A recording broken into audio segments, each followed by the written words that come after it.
I can keep it pretty informal and tailored to what you guys are interested in. So just out of curiosity, how many of you are more interested or here as artists rather than as like music professionals? Yeah. And how many of you are interested in the more business side of things? Yeah. Okay. Well, I'll cover both sides then. I'm also a musician myself and came up in the DIY scenes in New York when I was at college. I was organizing noise shows. In LA, I worked as a stagehand, so I've been on basically every side of the equation. And like Pierre said, I have my own label. I work also with a friend who does publishing. And I manage Aisha Devi, so I'm involved in all aspects of her career, and so I can have this 360 perspective on everything. And I think it's nice to be a musician who also works because you can empathize. You can, oh yeah, okay. You can empathize a lot more with the artists and not only have the business interests in mind all the time, because as we know, artists are very sensitive and they have their visions and not everything is about money. And when you make decisions for the wrong reasons, then that can be obviously a bad thing. So yeah, stay true to your vision, I would say. But yeah, how I got started, I was promoting in Berlin, representing a lot of music from America, which I felt was underrepresented in the scene, and connecting with a lot of smaller venues and building up a culture around the music that I was interested in. And I think that's it's very important to be connected with the community, to participate. We're not all on our own islands, and we need to be a part of the ecosystem, support each other, and that's how you build a good network. And I think it's important to get your core following in it could be regional, it could be online, but to make sure you have your fan base there that's not only interested in the latest trend, because you know fashions go in and out, but you need to have your base secure, and again, stay true to your vision, your sound. So yeah, so after promoting, I got to know some people in the industry in Berlin and was introduced to my boss, who had been running the agency for some time before, moved from London to Berlin. And yeah, he started it basically after working at Warp. So he had the connections to Aphex Twin and Autechre, Square Pusher. So they came up together, just like with Holly Herndon. We started together from the very beginning. And these long-term relationships are what really is the foundation for a good career. You'll see typically artists will be more loyal to their agent than their managers, I would say. And that's because you build up trust and you plot out a long-term career strategy, and you choose the artists to work with and they choose you. And you should do that for, like, you like them as a person, hopefully. You want to be their friend. Also, they feel at home on the roster that you've built. You know, or as an artist, you want to be working with someone who represents the kind of musical world that you want to be a part of, you know? So I see it as a family. And as I built my roster, I was very particular in my, yeah, in who I chose to be in my family, basically. So, and you know, everything it's a interpersonal business, is about relationships. So you talk with other artists, they recommend to you, oh, you got to check out this new artist, or with record labels often. They'll want to work with the same agent a lot. So they'll, when they sign a new artist, they'll come to you first and offer you that artist. So for example, I was Arca's first agent. And then he got a manager, and the manager had big, grand money ideas for him, and they left. But it was because of the record label's relationship that I was able to work with him in the beginning. Yeah, I mean, so when you're building up an artist's career, it's important, obviously, to have a clear idea of what kind of festivals and lineups they should be on, and to look a few years into the future. You build a strategy how to build them up towards certain goals. So you have to communicate a lot about their vision, and maybe they're open for you to give input on that. Hopefully they are. And you have to plan in ahead and say, like, playing here can possibly lead to this bigger festival, this bigger goal. Playing in a big concert hall, you know, you have to plot out the steps to get to that point. So it's taking a long view on things. And sometimes that can mean playing for a smaller fee at this place because that's the right place to be, the right promoters are going to be there, the right press are going to be there. Without the press, the artist doesn't have a touring career. The press is really the key thing for getting the promoters excited about it, getting the audience excited about seeing an artist play. And till now, labels have primarily been the ones who gave the platform for the artists to be able to connect with the press and to contextualize when it's a new artist, to put them in a kind of history of other musicians. But sometimes it's important not to box yourself in. So to not make the obvious choice to sign on the label with only your favorite artists, but maybe a label that's a bit more eclectic or just surprising. And again, making these decisions also, it's about your feeling with the people at the label. It's about the relationships with your A&R, with the managers, and yeah, building up trust. I think, I mean, what people like is that, yeah, you don't make everything about business.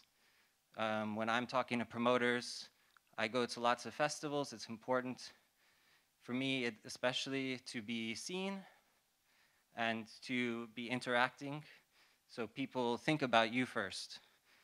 Like we heard before, also, I mean, not that everyone has to do this, but everyone knows me with the hat and the beard. I have my signature look. Obviously, that doesn't translate on email, but it translates when people see me at the festivals. But it's important to put yourself out there, to be present, to participate. And then people will think of you first and come to you first, and promoters will trust your taste.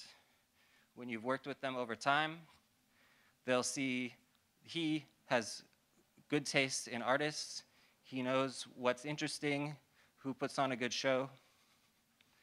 Part of my strategy when building up my roster was to only work with artists who do live sets, and also to focus on artists who do audiovisual shows, but not just any audiovisual shows, the best audiovisual shows. So I'm very particular on that, and then that actually, it snowballs, and other artists, other managers and labels, they see that, and then they come to you. So in the beginning, I was building up a lot of unknown artists, just starting out with their first album. But after doing it now for 8-9 years, it's those artists who maybe were placed on the really big agency thinking they are gonna like make it big, and suddenly they're on the bottom of the pile.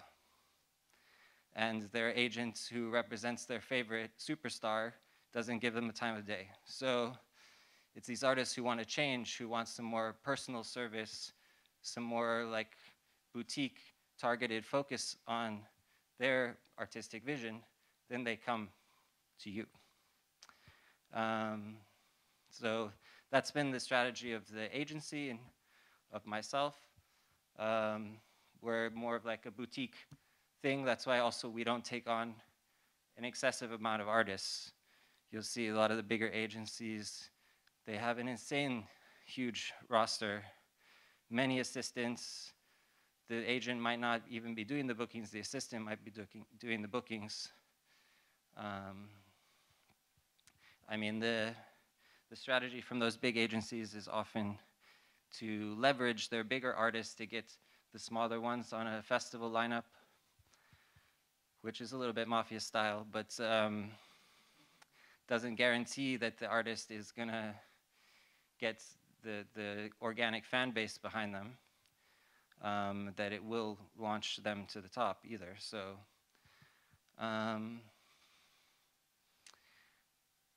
yeah, what else can I say? I mean, I can talk about the specifics of day-to-day stuff, about how to interact with promoters, how to negotiate. Is that something you guys are interested in? Yeah? Well, yeah. When you're plotting out a tour, there's things to think about, depends on what type of music you make. For electronic musicians, it probably doesn't make sense to play on a Tuesday or a Wednesday and to do a tour for 2 weeks in a row. And hopefully within Europe, it's not necessary to tour like that anyways, although it might be a little bit more ecologically sound. So I think with my artists anyways, I started out with a lot of American artists, and then they needed proper tours, and you build them around key festival dates. So you get the big fee, the big festival that covers their international flight, and then you see what other festivals are happening in that period, and you try to build the tour around like the key big events, and then fill in the gaps. Also, I mean, if you're working with artists that are coming from other places, like I have an artist in Uganda, for example, then he needs a visa, and you have to see who's going to sponsor him for that visa, make sure everything is booked in advance to the visa, or vice versa. If a European artist is going to play in America, you have to make sure the fees on that tour are going to be enough to cover the cost of the visa and the other costs, the flight costs and everything. So touring America is not an easy task, and not a lucrative tour either, usually. Yep. Yeah, sure.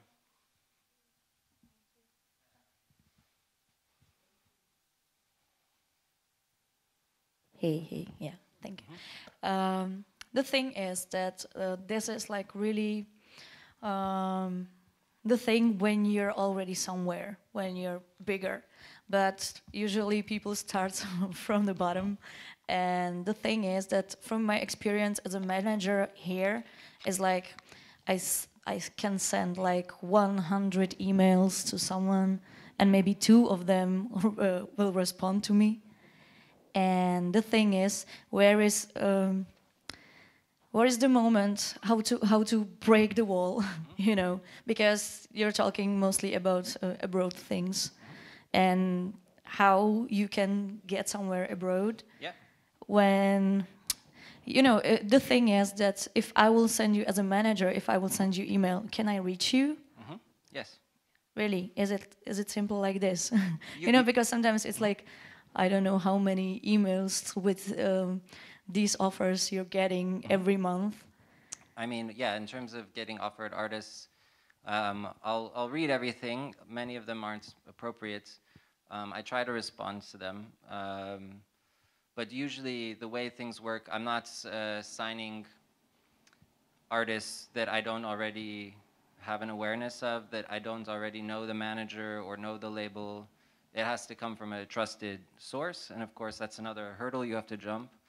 And I think these things can, like I was saying in the beginning, about participating in your local scene. I think if there's an energy that's being that's happening locally, and then there's some press that's covering that, and suddenly the artists are emerging, they're lifting each other up, and then bigger labels or bigger agencies then start paying attention.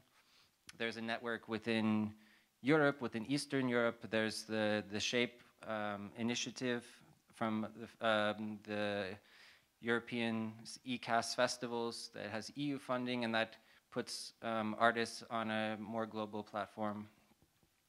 Yeah, I would say there's a network. First, look close to home, because as it was pointed out in the last talk, the media is very Anglo-centric, London, New York, Berlin, LA kind of thing. Yeah, I mean, because that's where the money is. But things are changing with the internet, obviously, with local scenes. Look what happened in Tbilisi, for example, with Bassiani and all the club scene there, and the artists coming from there. So there starts to be a network, a global network within the techno community, and the clubs will lift up the local artists. So it depends exactly what kind of music your artists are producing, but yeah, there's kind of, it's not that they're likely to just come out of nowhere.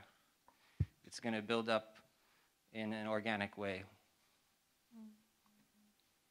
There are also showcase festivals like Tallinn Music Week, other ones, but yeah, again, look for what's nearest to you first, and look at the steps forward.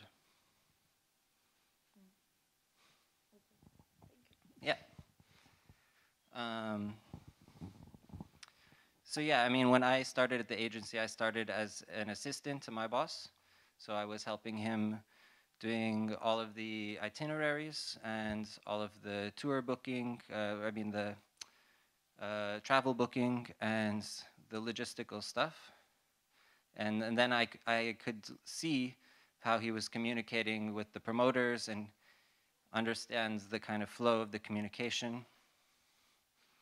So then I started working with Miami and then with Holly, and then, yeah, just organically built things up from there. I had another job, but I was doing them both simultaneously until I was at a point with my artists. I'd signed Mouse on Mars, and then I could actually afford to do this just full time. So yeah, be patient. It took me maybe 3 or 4 years until I was able to have the momentum to be a full-time agent.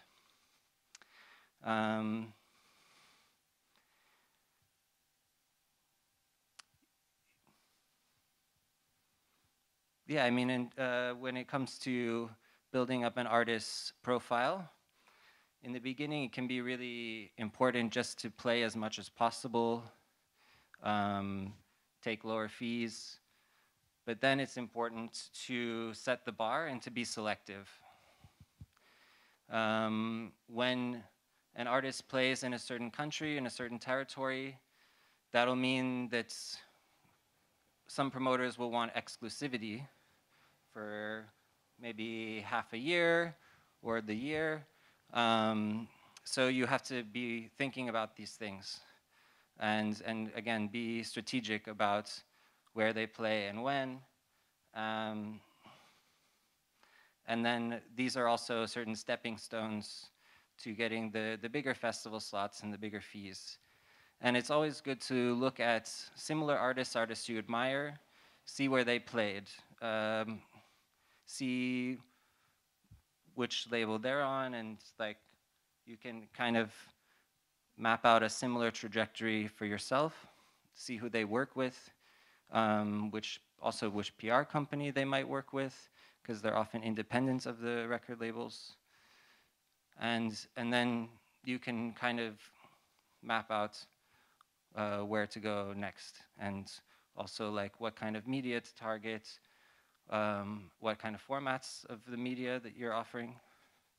Now a lot more stuff is video focused, and of course, like we were talking about before, they want a story. It's all about identity right now, so for better or worse, but they want you to be, it's lifestyle, you're saying something different, you have different perspective maybe on the same type of music. So everything's just now focused on identity. But that's, yeah, what is creating the stories, basically. So you can also create your own identity if you don't feel like your normal identity is that compelling yet. But the music ultimately, I think, has to translate your unique point of view. Don't have to reinvent the wheel, but you have to show the wheel from a different angle, basically. Yeah, I don't know, was any topics that anyone else wants me to specifically focus on? Yeah. I was thinking about bringing one artist from Berlin to Prague. So I was wondering how long it usually takes to like organize everything, because I'm planning it in February. Yeah. So hoping all this like COVID stuff will settle up a bit better. So yeah, like basically how long it takes, how difficult it is. Yeah, so up until now, I've been usually working about 4 to 6 months in advance on shows. Sometimes offers come in that are a bit more short notice, but in general, if you want to make sure that the date is free for them, book them at least 4 months in advance. But now with COVID, everything is being pushed further. So because everything that was canceled this year has already been mostly rescheduled for next year, then we're even looking at things up to a year or more in advance. But with small club shows, hopefully, as long as you know that the venue has the date available, then it should be okay to do it in February. And yeah, also like that's a smart thing if you're involved in your scene and you like an artist from somewhere else, to invite them to play with you so you can develop the relationship with these other artists, and then maybe they invite you to come play for their party at their city, or to release on their label, because nowadays more and more artists have their own labels, have their own parties, and that's also a strategy. Yeah, that was my plan actually. Yeah, smart. Like, you already know. Yeah, to find some artists and kind of get involved in the scene back in another country. Yeah, totally. So, yeah, I always encourage artists to try to create allegiance and awareness with slightly bigger artists that they like from other places, and to create a reciprocal relationship, hopefully, from that situation. And yeah, you see like some artists, they kind of, they use their community to piggyback also their career on that. If they're kind of seen as a curator of like, let's say like Gaika, other young black artists coming from the UK, then they have a certain position which the promoters respect, and they'll ask them to like curate showcases for their events, and the press that comes from the other younger artists will also splash back on them in a good way. So people are trying to create these kind of curated parties, curated labels and everything to boost the visibility of their own music and careers. Thank you. Let me see, have some. You mentioned you pretty much spoke a bit about like the getting into the scene, and let's say in a specific genre, if I understood correctly, or more or less. And so my question is whether, in case of somehow, basically in Czech Republic, the genre I would most aspire to do is R&B or something in that way, and it's basically non-existent in here. So in that case, it's if the key is probably like to try to build the R&B scene, like just really start messaging like people who might be doing the music which is somehow close to that, and just trying to support each other.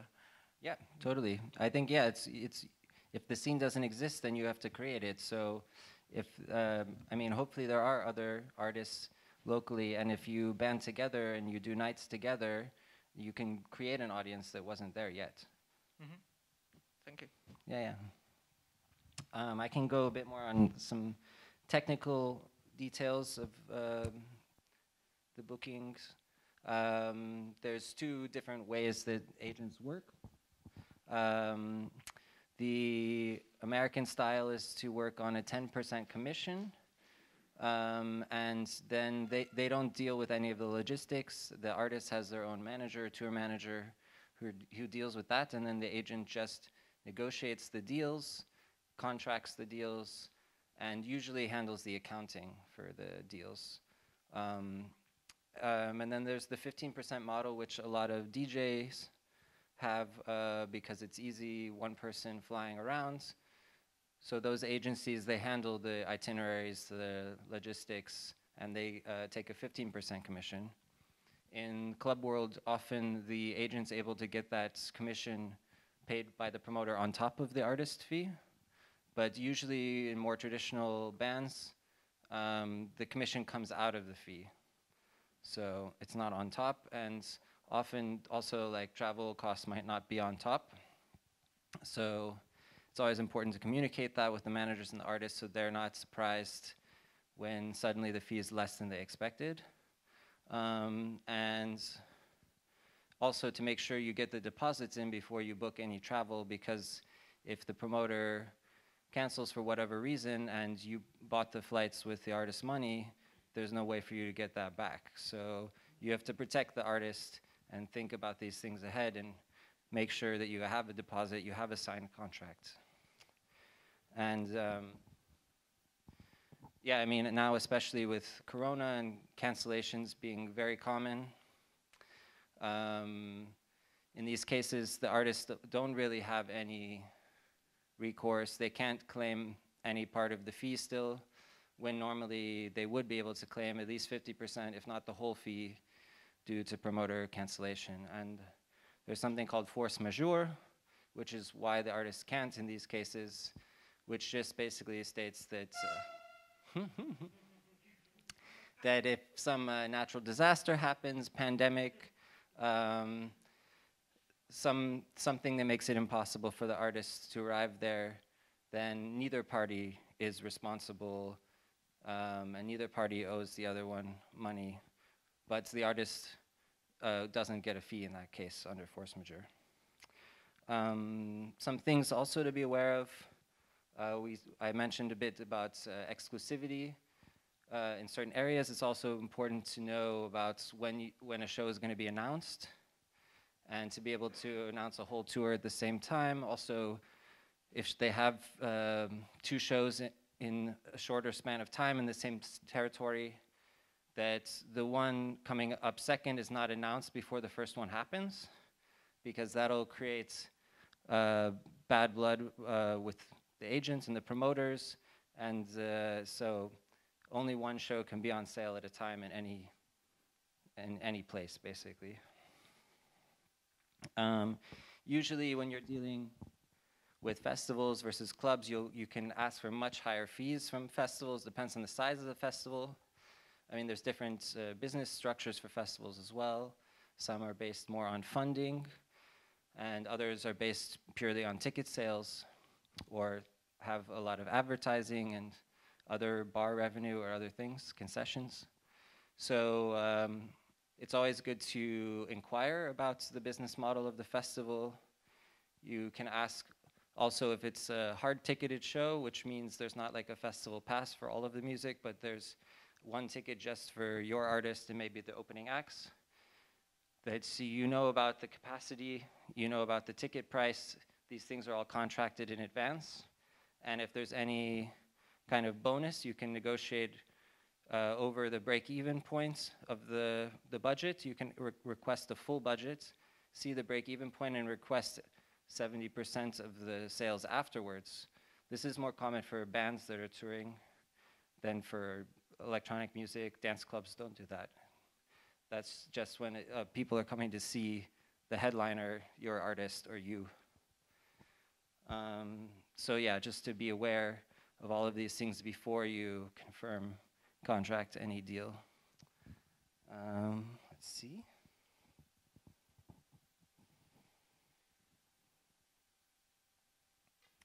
Something else that's becoming more and more of an issue is tax laws. Within Europe, there's withholding taxes, and so you have to be aware of each country, what their tax rate is, to ask this of the promoter in advance, and to request a tax certificate so you or the artist doesn't get doubly taxed in your home country as well as in the country where the performance happened. And so these things all need to be communicated in advance to the artist, to the management, and so you have to be aware of that. A lot of my job is about managing expectations. So you have to be a diplomat, and often you might have to work with some very difficult people, especially managers are notoriously rude and demanding, and you can't really talk back to them, but and they might not like it if you talk to the artist directly behind their back about things, but sometimes you have the relationship with the artist first and you can be honest with each other, but you have to be careful about these things. So that's why it's also important when you are picking the artist to work with, that you've met them personally, you have some sort of emotional bonds, and you know that they're a reasonable person, that they respect you. I mean, respect is the main thing. And that there's always open communication, so that they're not expecting something extraordinary when the situation is just not the way that it is. I mean, artists can think they're bigger than they really are sometimes. And you have to tell them in a nice way that doesn't hurt their ego, that the situation isn't quite like that. And it's especially hard when artists have gotten to a certain point in their career where they're a bit on the decline and they expect to get paid what they used to get paid, even if people aren't as interested in them anymore. So, I mean, there are different ways to address that. Sometimes if the artist is cool, they would be willing to play very small shows, sell them out, so it looks, you know, it's always good when on the tour poster it says sold out behind every show, and that builds the buzz. And the festivals are looking at the sold out shows, especially in the UK or in America, and they determine also, like the bigger festivals determine what you're worth to them based on the size of the room you're able to sell, if you sold all the tickets. And it's the word of mouth from those smaller shows that will build up the hype for the next bigger show. So also not only with strategizing the festivals, but strategizing which venues in which cities you play, what capacity to build up to that next venue is really important. But I have to say, within the more experimental electronic music world that I work in, headline shows aren't necessarily so important for my artists. London, Berlin, these are key cities for them because there's so many, the press is there, promoters are there, and there's enough audience in those cities to support bigger headline shows. But yeah, more for bands, the headline show thing is pretty key. Some artists, a lot of mine, are within this festival ecosystem, like ECAS, and the audience wants to see them at festivals more than necessarily going to see them in their hometown. But if they play at some really spectacular venue, then that also is a factor that can create excitement and sell tickets. Let's see.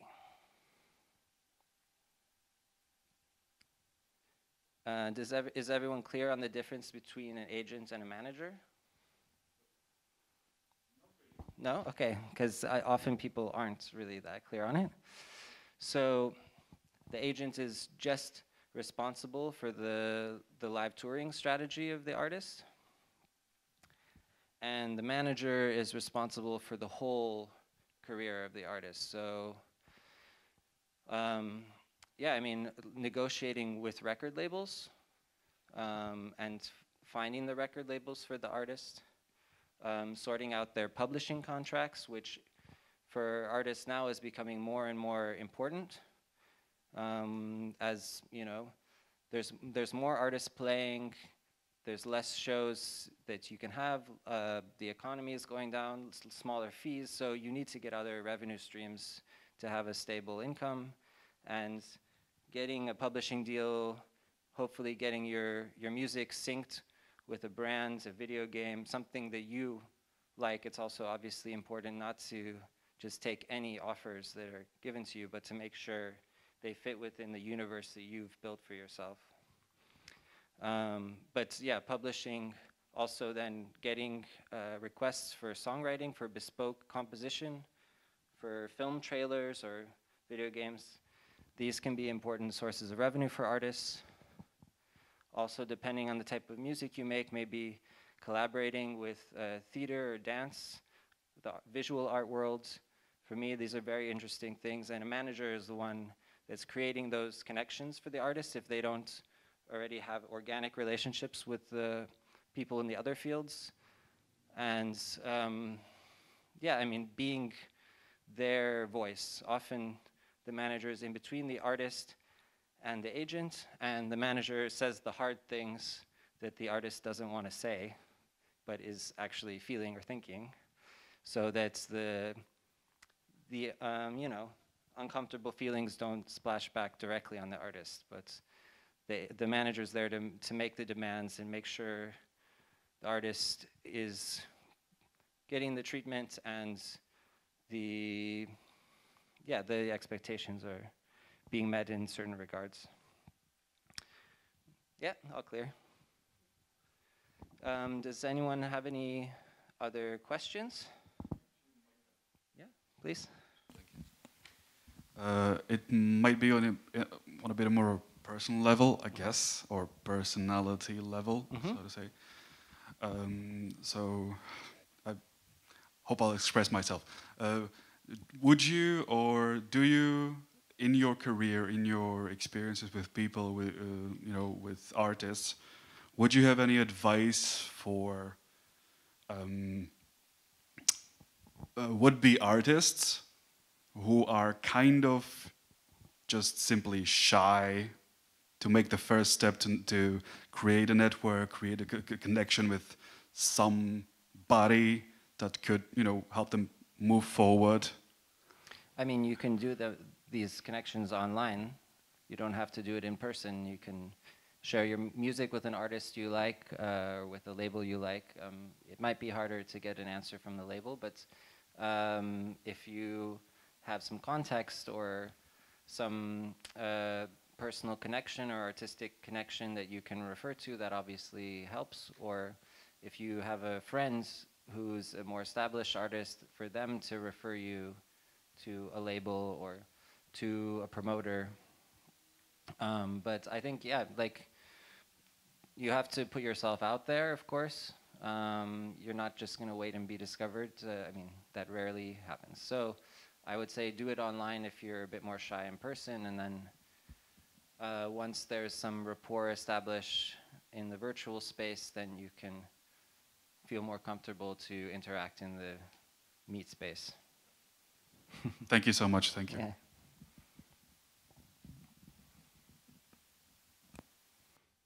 Anyone else have any questions?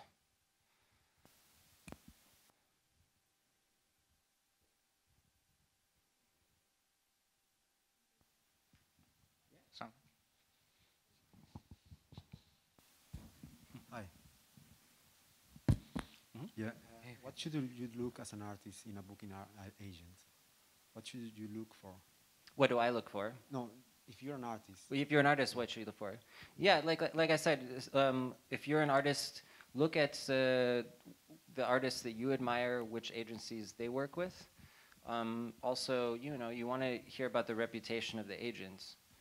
So if you know anyone who works with that agent or agency, to ask advice. I mean, I get a lot of requests, and I often refer other agents at other agencies. So I would only refer someone who I think does a good job and is a good person. So yeah, just try to do as much research as you can, which is relevant for you. Mm-hmm.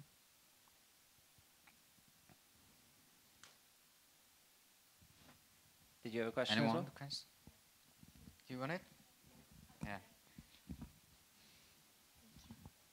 I just wanted to ask how to find the manager or agent. Like, is it only through internet, or you can, I don't know, go to some specific places where they could see you and somehow discover?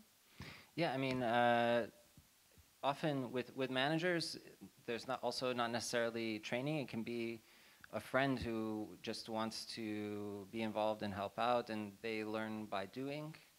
I don't think every artist needs a manager. Many artists can manage themselves, but some artists do really need the manager to be able to focus on their music and not have to check their inbox as much, and to deal with the little details.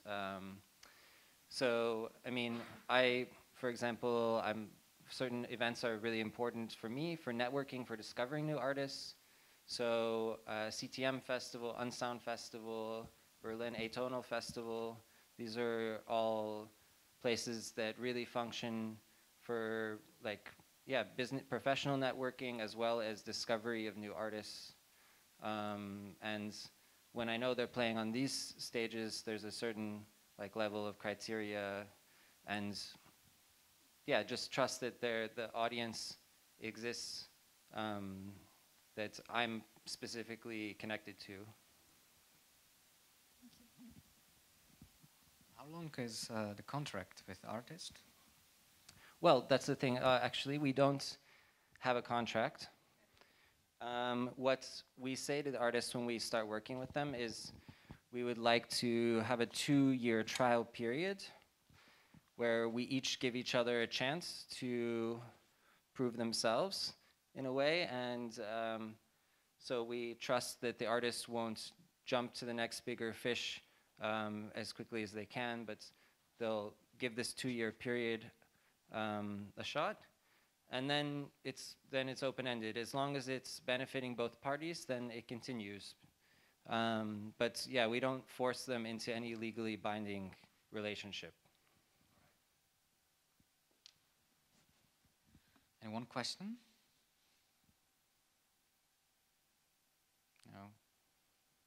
So you said it, but what is the important task from booking agent to artist to be able to grow? I mean, openly communicating. I mean, some things that I do, maybe not every agent is as transparent as I am, but I have a Google Doc spreadsheets that the artists can see every promoter I'm speaking with, and any offers that came in that I haven't yet shared with the artists that aren't ready yet. And where I can also map out all of the targets together with the artist. and they can see kind of the status of my communication with the promoters about those targets. So that helps to keep the artist satisfied and relaxed. Yeah, just being open, communicative, and honest about the state of things with the artists. Not waiting for them to come to you and ask, but to come first and preemptively notify them about things.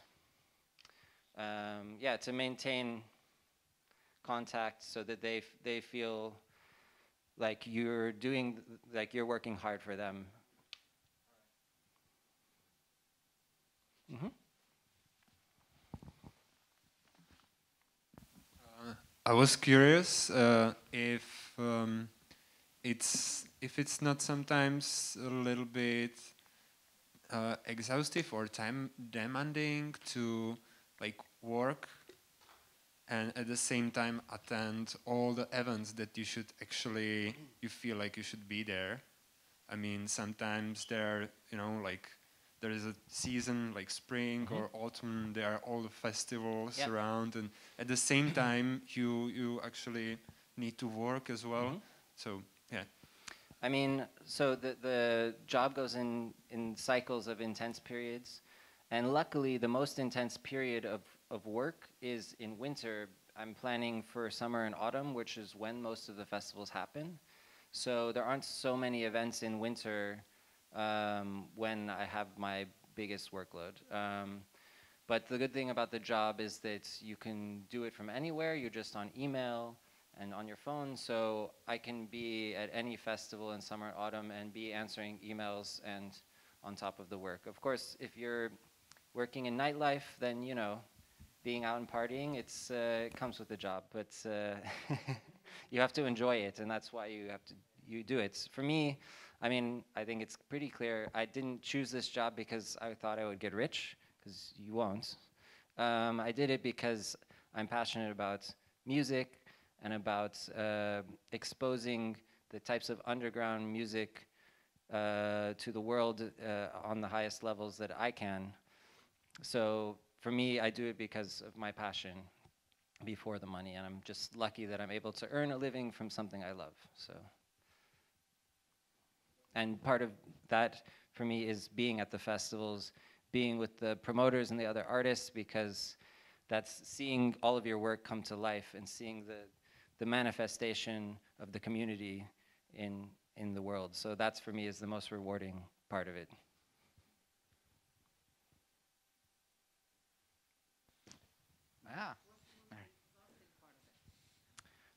Yeah, I mean, it can get a bit tedious, a lot of the same kind of conversations. I mean, the worst is when you have an artist that's not happy and you're trying to make them happy, and yeah, and if there's a manager who's treating you poorly,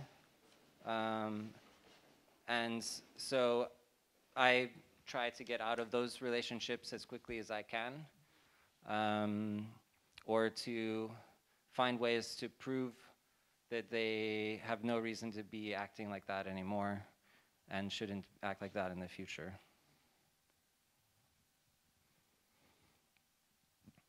All right, anyone? One more question?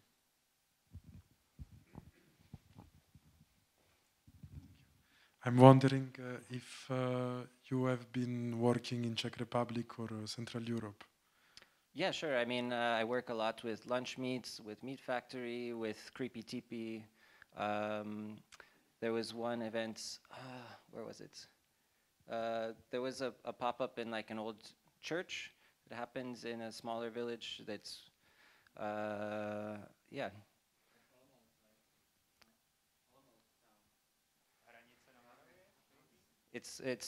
I think it started with an H, but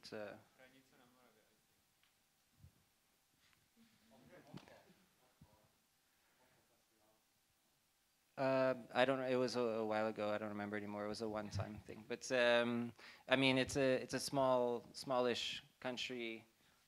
Most of it is like Prague-centric. But yeah, sure, of course.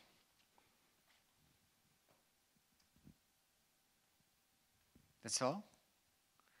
Thank you, Brandon. Thank you for Thank you, your guys. time. Thank you.